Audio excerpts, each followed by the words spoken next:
this is Russ. Let me show you the bike here. Now, the very first time I took you guys on this path, we didn't do the best angles. And so I decided I'm going to take you guys out on that again. But I figured I'd show you the bike one more time. So this time, we're going to give you a better angle. So you can see how the path actually looks like. You can give some close-ups too. Let me show you the motor here. That's the motor. This is a Bafang motor. Okay, so we're back on the road here. I'm going to show you guys the path this time. Now, last time we did this, didn't have much success in terms of the angle. I'm hoping that the angle looks better this time. I think every time we go on these bike paths, we're going to get wind. There's no way around it. Even though it didn't feel too windy when I got on the bike, when you're rolling forward, obviously you gather wind. So let's just hope that the Shure microphone cuts down some of that wind for you. I have the microphone clipped onto the visor part of my helmet. Seems to be a good place to put it. I have my audio recorder clipped into the back behind me, and then I sync all that up with the camera.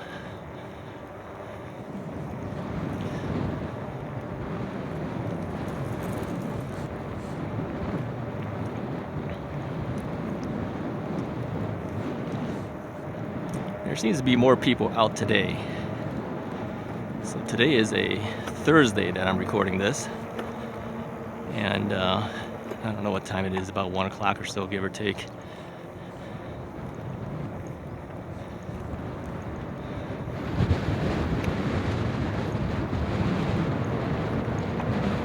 So I've been on this bike path quite a few times now.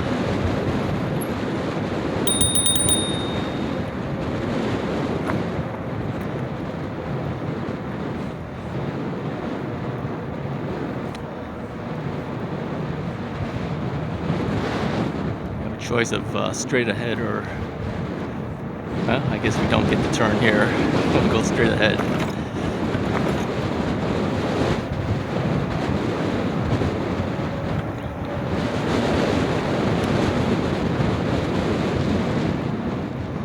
Typically going up and down these little hills, whenever I go up a hill, I tend to use the throttle. I could go for a higher pedal assist, but then as you go back down the hill, you want to go back down to a lower pedal assist, so it's an up and down thing anyway. So I figured the best thing is to use the throttle to get up the hill, let off on the throttle, and then pedal on your own afterwards. So right now I'm doing a pedal assist of number 2, averaging about 12 miles an hour.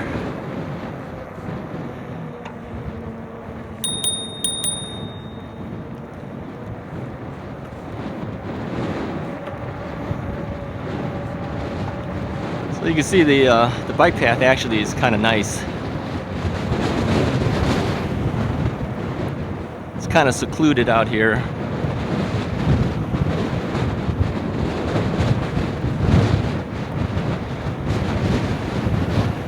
Now, the last time I took a bike ride, I was actually going on streets and everything. I don't really like that as much. I'd rather be on a path by myself. Okay, with other people too, but you know, without cars and stuff around.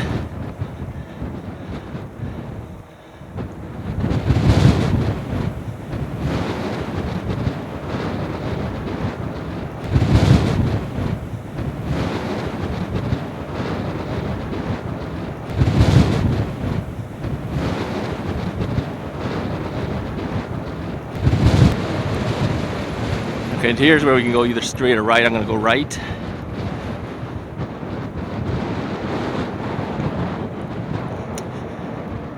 I tend to take a wide turn sometimes. I think I still need to get used to these handlebars. They're a little bit wider than my last bike. Last bike I had some bar ends on there, and I used to hang on to the bar ends. But on this bike I have to hold on to the actual grips.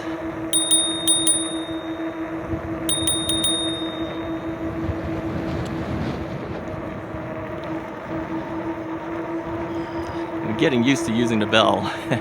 I really like using the bell. You don't have to yell out. People hear it, they tend to move.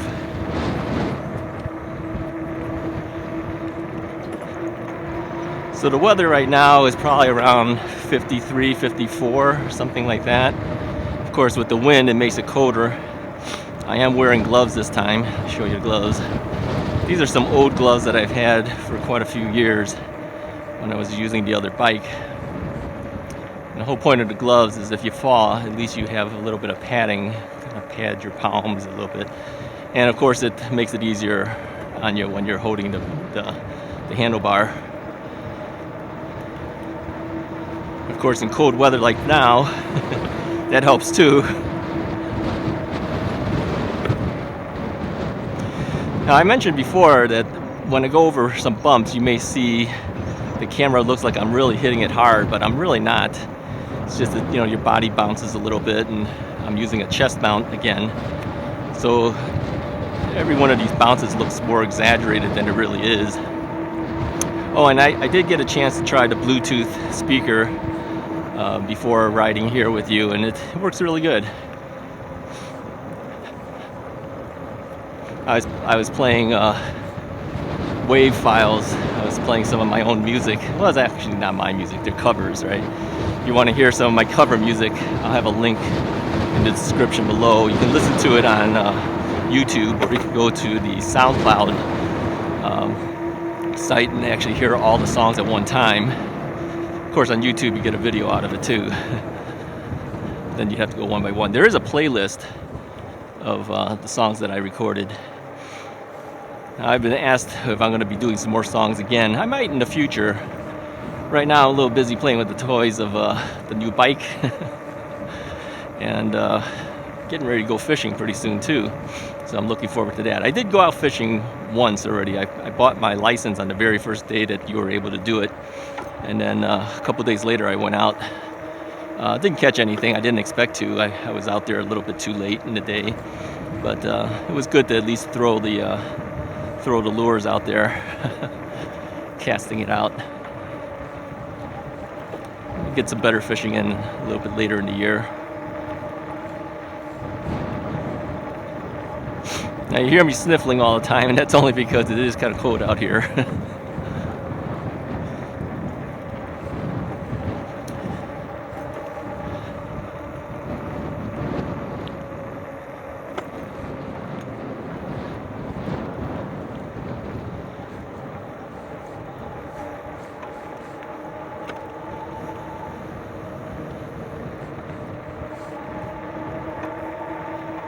Doing about 15 miles an hour right now.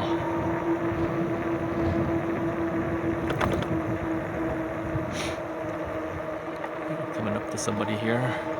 So hit him with the bell.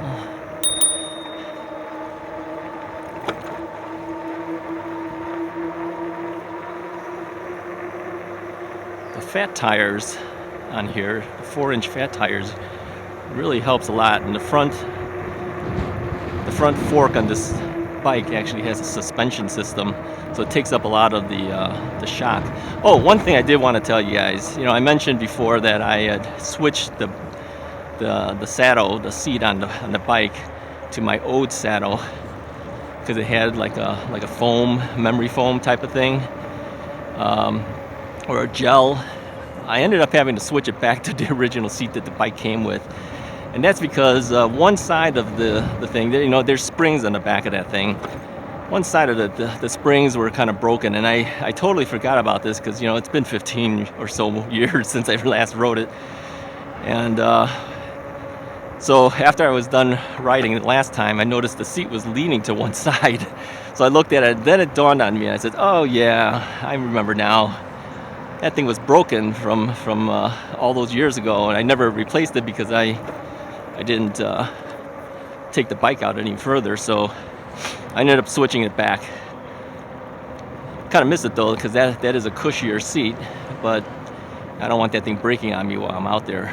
So we'll use the bell again here. That's okay, thank you.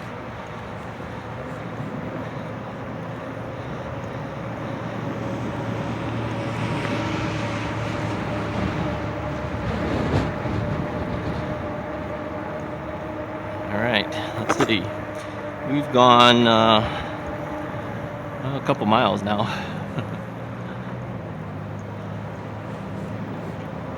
Well, I hope you guys like seeing it. Last time you didn't get to see all the stuff that I'm seeing. Hopefully you get to see it this time.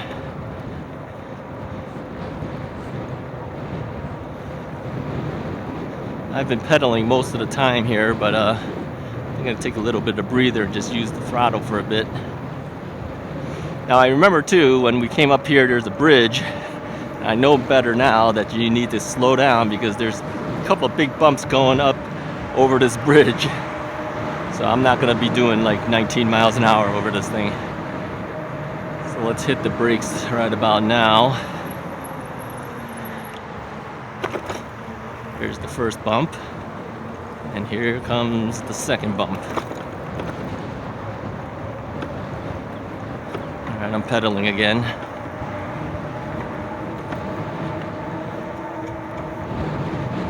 I tend to average about 14 to 15 miles an hour. That's usually where I like to be at, I think.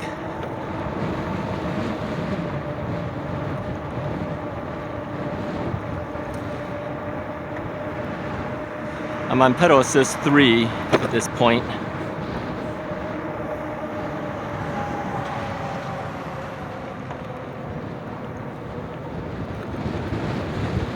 And going up this hill using the throttle really helps out. So if I were to have to try to pedal this up, it would be tough. Doesn't seem like much of a hill to you, I think, but yeah, it's noticeable to me.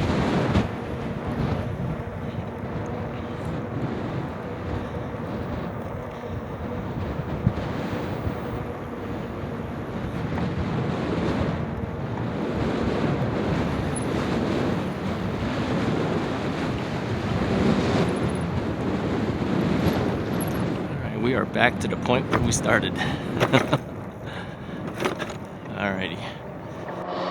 And the thing with my camera, it only records, I think, something like 15 or 16 minutes before it shuts itself down.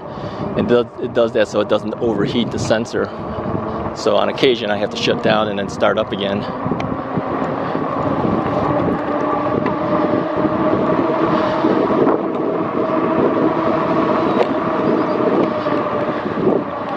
Alright, I think this time I'm going to try going straight when we get to that choice of going straight or to the right. Now, I know that by doing that I'm going to have to cross a street.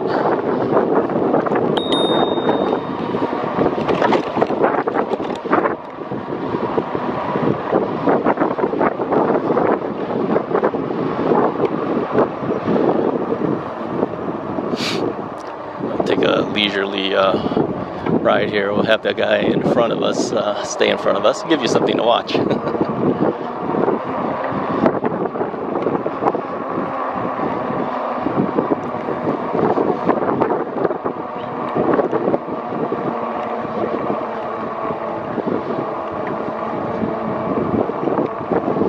Now they say that sometimes people who have e-bikes get comments from people who have regular bikes. Comments like, cheater, cheater. Well, in my case, this is the only bike I can ride, so I'm not really cheating. It's the only thing I can do.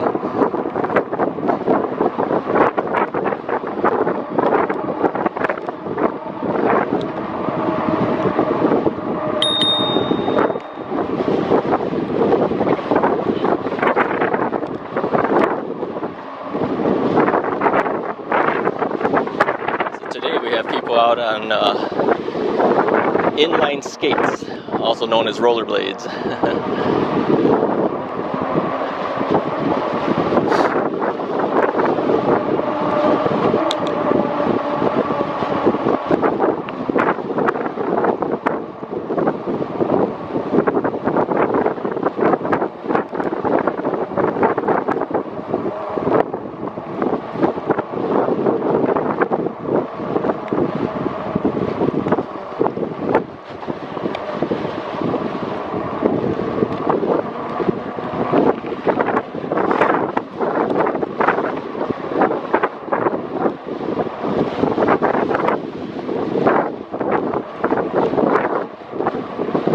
So let's go straight here. Let's see where this path leads to. I know it goes up to a street level, and then you've got to cross the street. Last time I didn't do it because I was still learning to bike and cars were coming down really hard. That may be the case again today, but I'll just wait until there's not enough cars and then I'll try to cross. I really think that they should put a stop sign at that location so that people can cross safely, but they don't.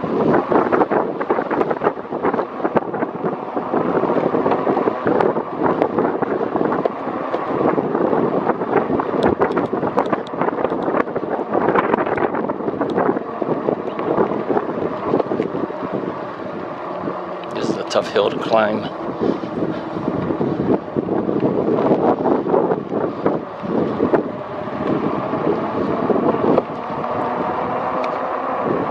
The guy in front of me is doing pretty good though.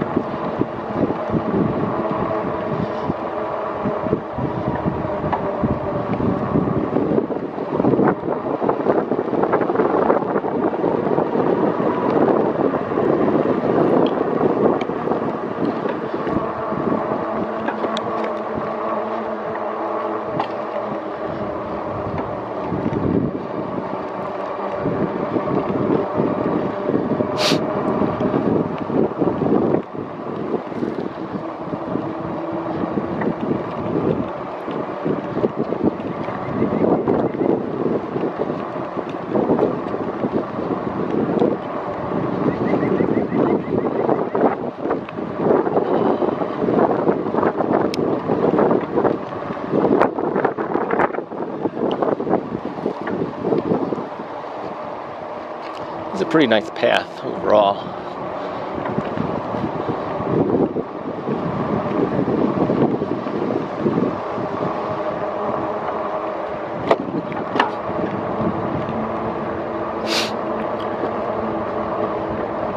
Okay, heavy duty traffic coming across. This might be tough to cross, I'll tell you.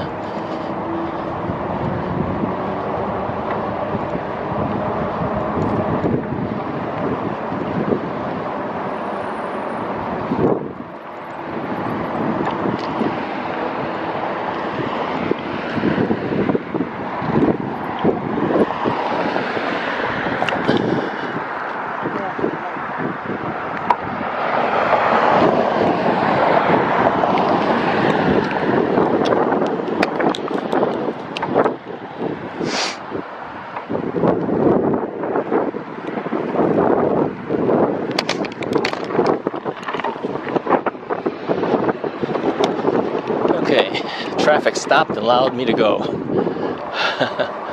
Now the other guy's gone the other path. I'm going down this way.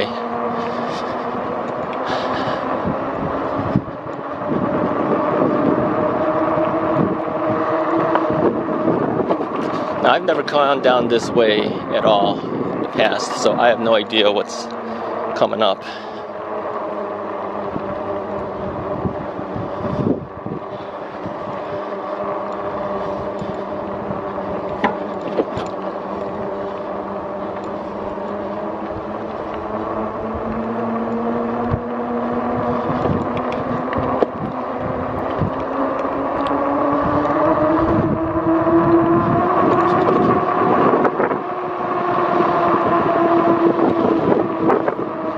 I think this path goes about the same amount of distance as the last one we just did,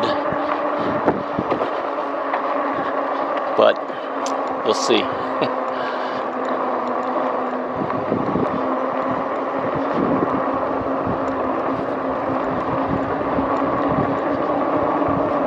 This is all new to me.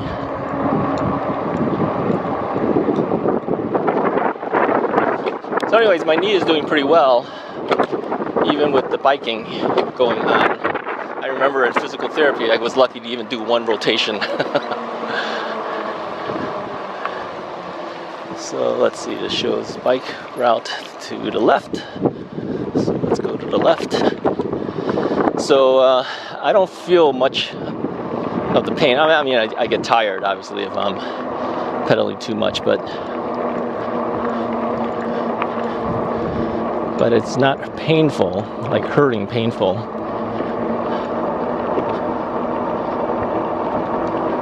So that's good. Like I said, it's almost 19 months now since my knee replacement, and I didn't think it would take this long for me to get back on a bike path. This thing doesn't go anywhere. Where's this go? Oh, I see. There is an opening over here.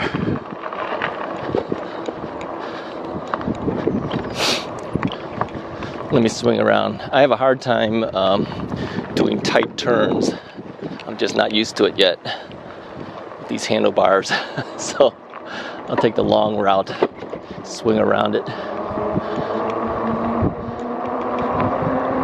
It's okay, there's no reason to push yourself past what you can really do. And we're going up a hill, so I'm again using the throttle. I'm also pedaling at the same time too, but I can see that the bars on your battery meter drops when you hit the throttle. Okay, this is going to end up crossing the street again. I'm not going to do that, so I'm going to turn back around.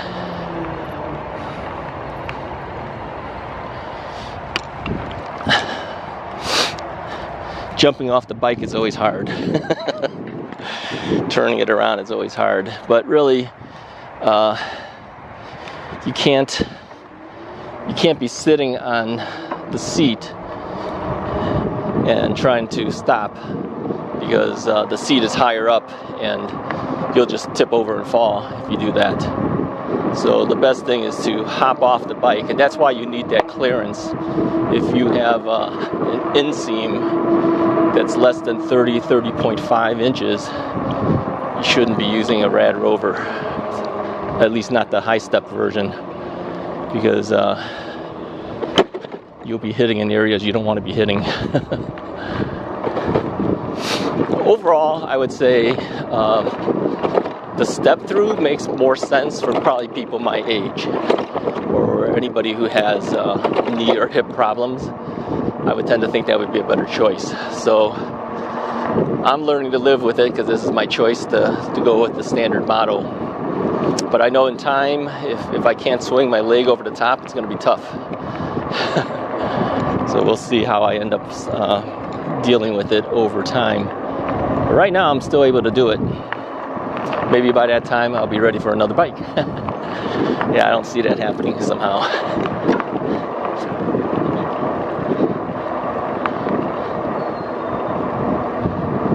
Now, the one thing I've noticed on this bike that's sometimes not good is the derailleur tends to shift to a different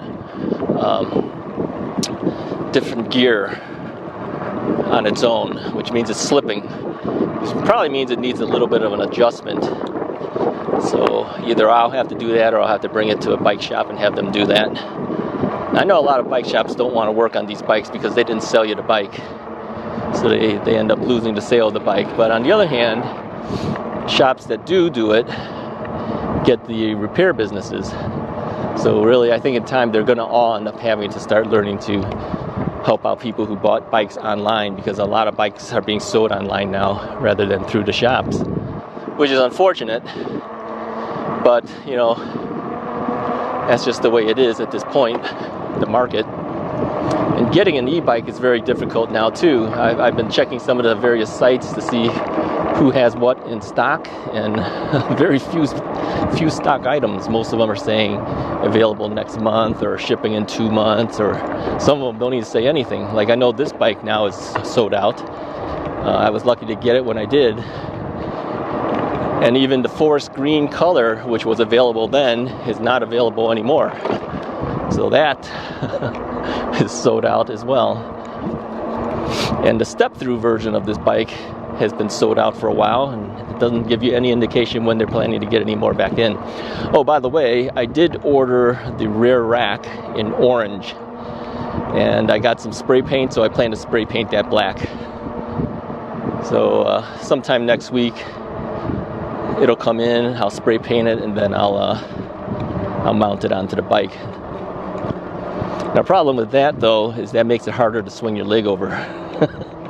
Because now you got the rack in the way as well. It makes it tougher and tougher.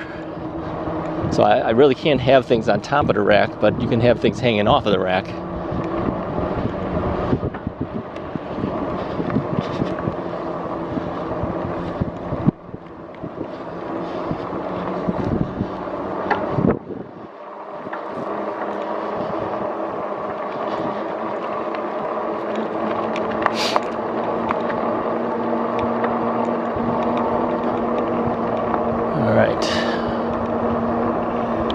way shall we go?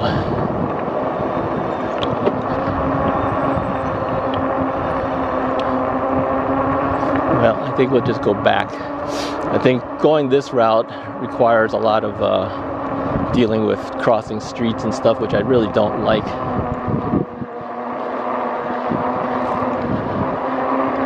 So we'll have to cross this one street just to get back in there again. Anyways, I'm going to sign off at this point because I know eventually this camera is going to shut down anyway. So appreciate you guys coming along with me on the ride. Hopefully you enjoyed it. If you did, go ahead and hit that subscribe button and hit the like button. And I will talk to you guys next time.